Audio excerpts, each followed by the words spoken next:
Good morning, ladies and gentlemen. Do this now. If the speed of sound in air is this, what is the wavelength of a 440 hertz sound, cycles per second sound?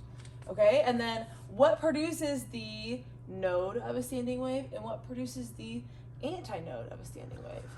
And if you don't remember off the top of your head, you got your notes. Go and take a look. It's not cheating. So do this now, pause the video, and then we'll talk.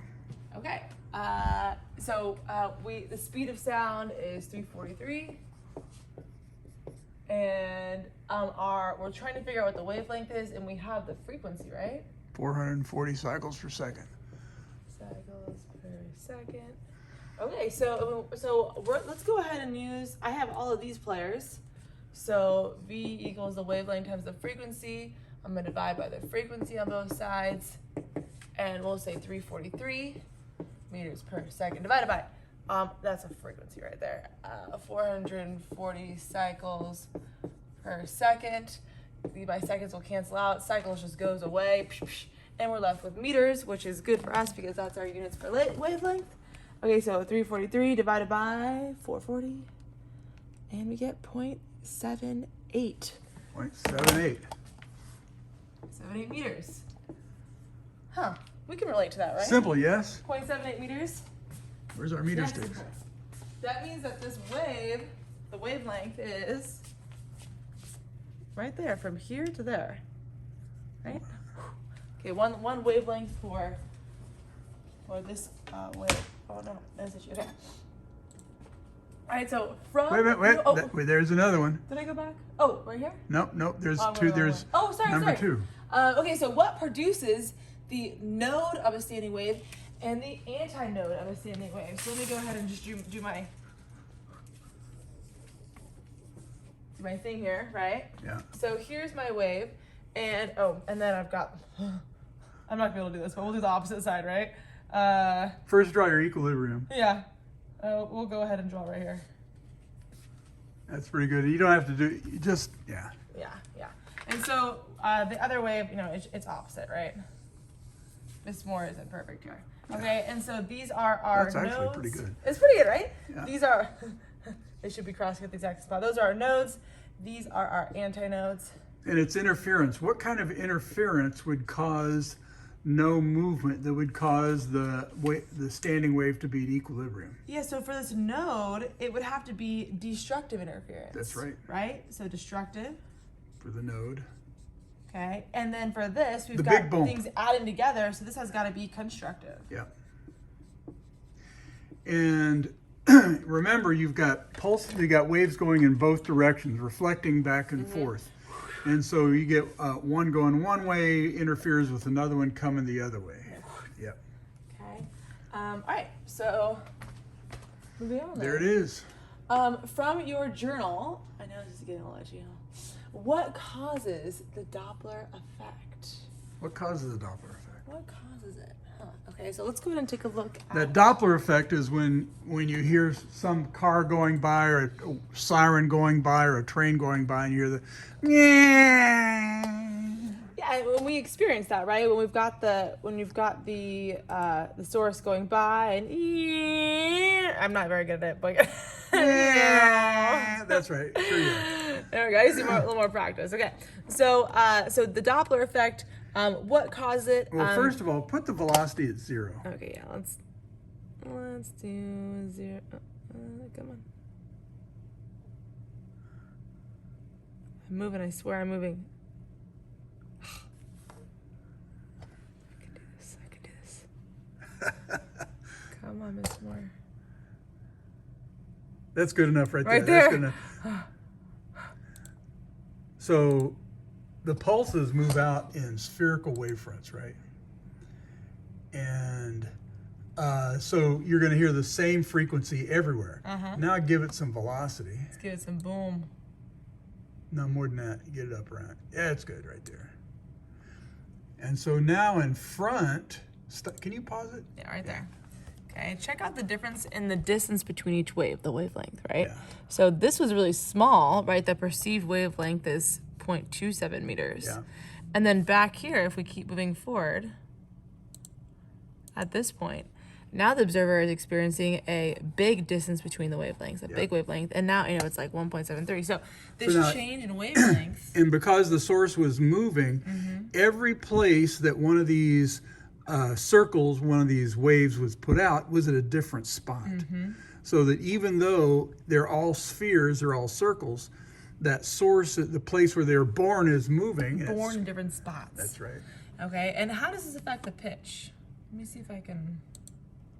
Well, do I push recited for this? Oh yeah, okay. So how does this affect the pitch, right? So same speed here. Now notice that as it's coming through, we have a short wavelength. We have a, what kind of frequency? 343 is, that's the source. That's 343 cycles per second. And then when it gets to the observer, get ready to pause it again. And they're experiencing that much. Yeah. Right, that's a big number, okay? And then as it goes by, you notice how it immediately changes. Okay, let's draw a diagram. What would this look like, okay? So when we ask you to make a diagram showing why the Doppler effect happens and what's going on with it, this is what we expect from you. Right here. Oh. Where's my good What's one? over Oh, here? it's over there. I'm just like twirling in circles here. Okay, so there's 6 components to this that you want to include. Count them, 6.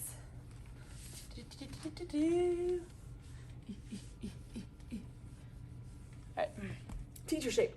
Right? And then so we've got our car, our source, right? Our source. And then we've got our observer over here. And put an arrow in the car to show which direction it's going. That's important, right? That's important right there. Okay, and so this is the origin for all of the sound waves coming out of here, right? And if it's moving, what we have is in the front,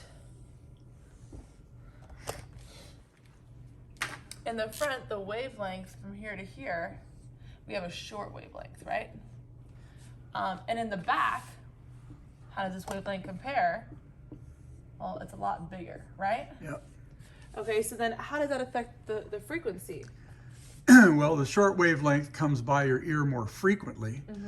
And so if we have a low frequency, what are we going to have? I'm sorry, if we have a low wavelength, we're going to have a high frequency. And that makes sense, right? And so I'm going to say we'll have a high frequency here. And then if we have a high wavelength, we're going to be having a low frequency.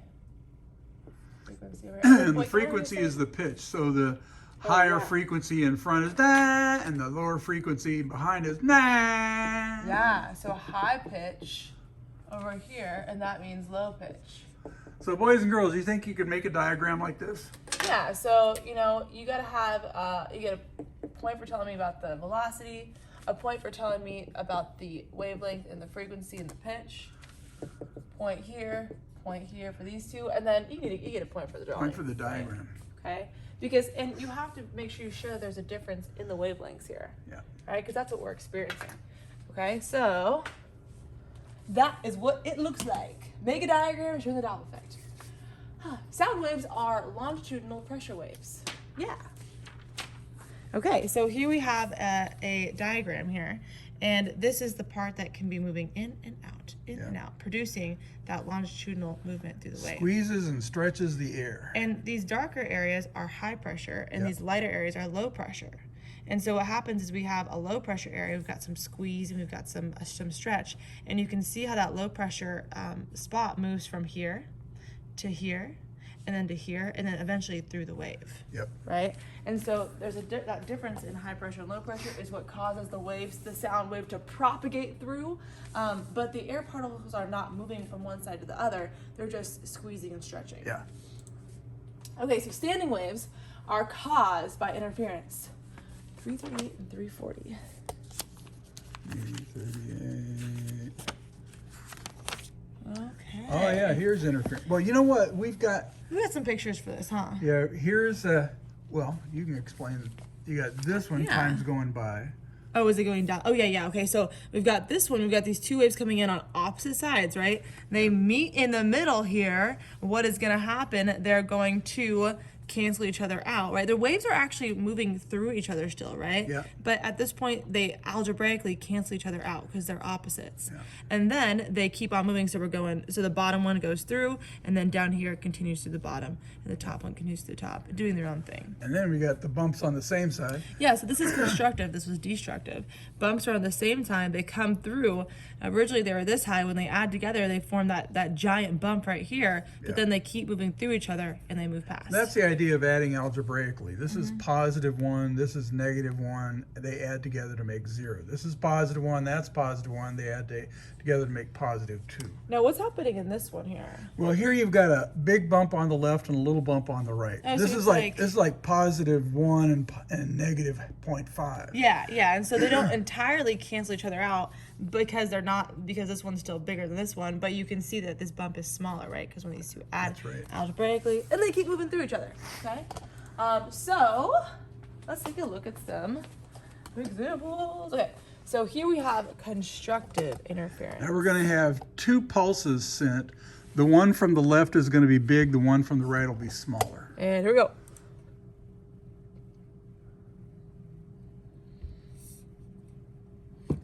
And boom, y'all see that right there? Yeah. And then they move through, and you can see those. Notice the big one's on the right. Okay, now they've inverted, and then boom, again, we see a big one coming through here. Okay, they invert, they come back on this side, and then, oh, the bump's not as big. That's because it's losing energy due to friction against the floor. Oh, okay, so if we didn't have any, things There that was would no cause friction, it would be just as high as the first one. Okay, that's kind of cool. Now, we've gone over the inversion with the fixed ends. But no, that was the AP. I'm losing it. That was the AP.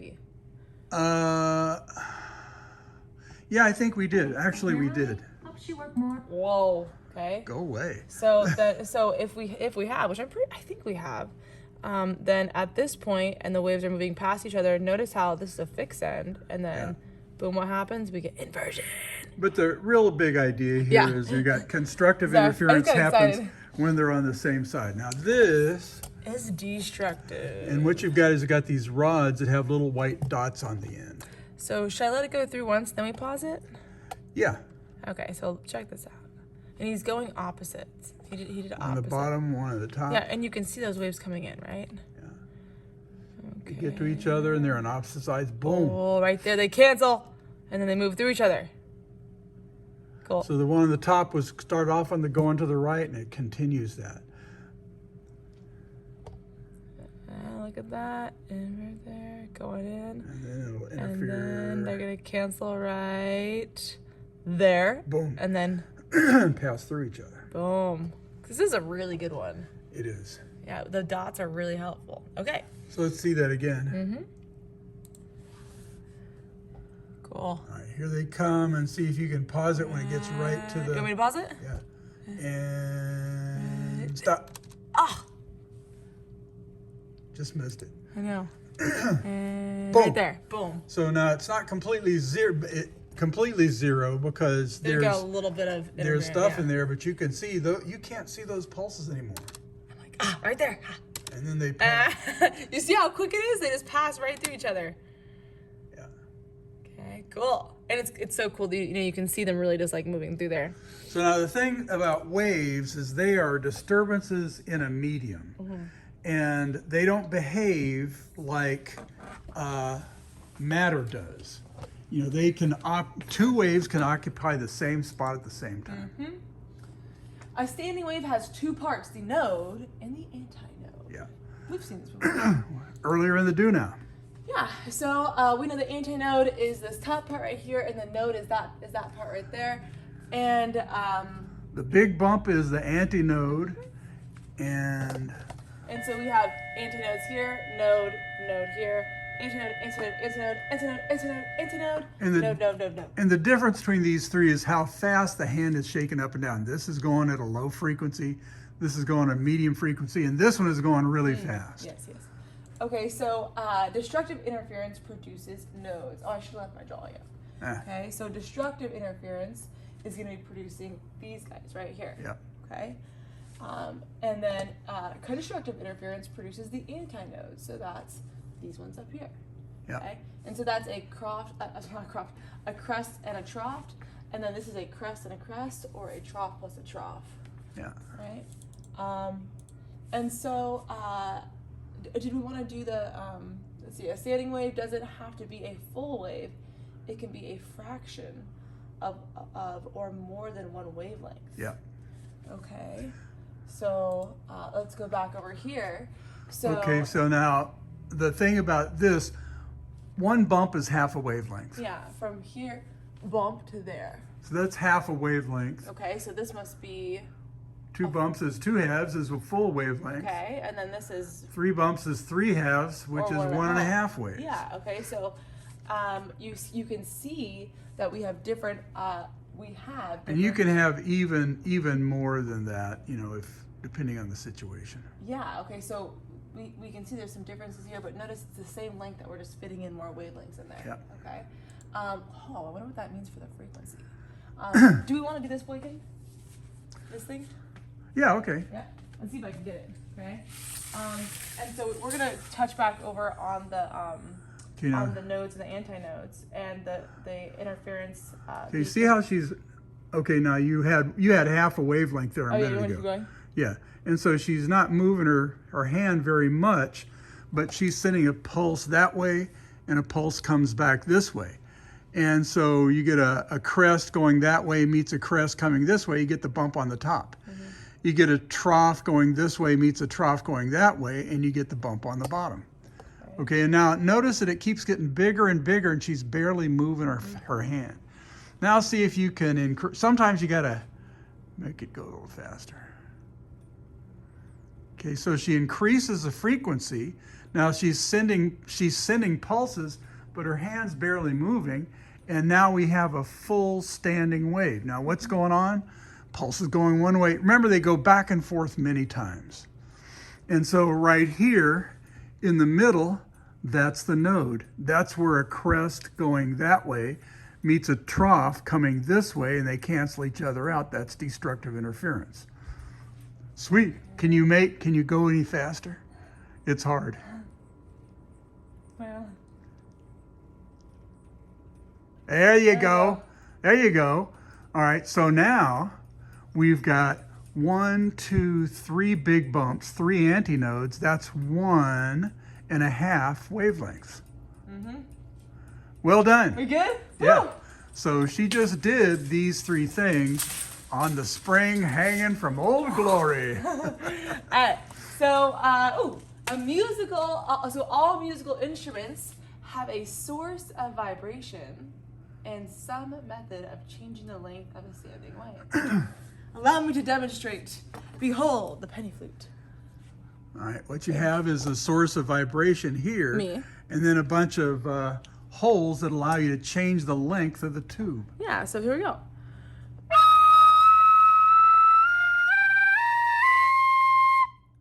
Right? Yeah.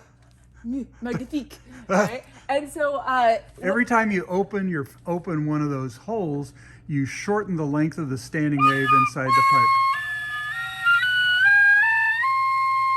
Don't quit your day job. Yeah. So it goes from here down to the length that gets shorter and shorter and shorter and shorter and shorter. And so the wave, our wave in there is being kind of crushed up, right? And the wavelength is getting shorter and shorter and shorter. That changes the frequency. Yeah, it affects the frequency. So and then we've got this slide whistle. And what the slide whistle is, it has a piston on the inside. You can see it, I think, a little bit in there with the light.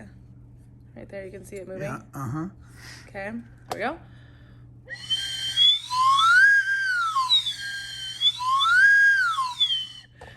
All right, change in pitch, change in frequency.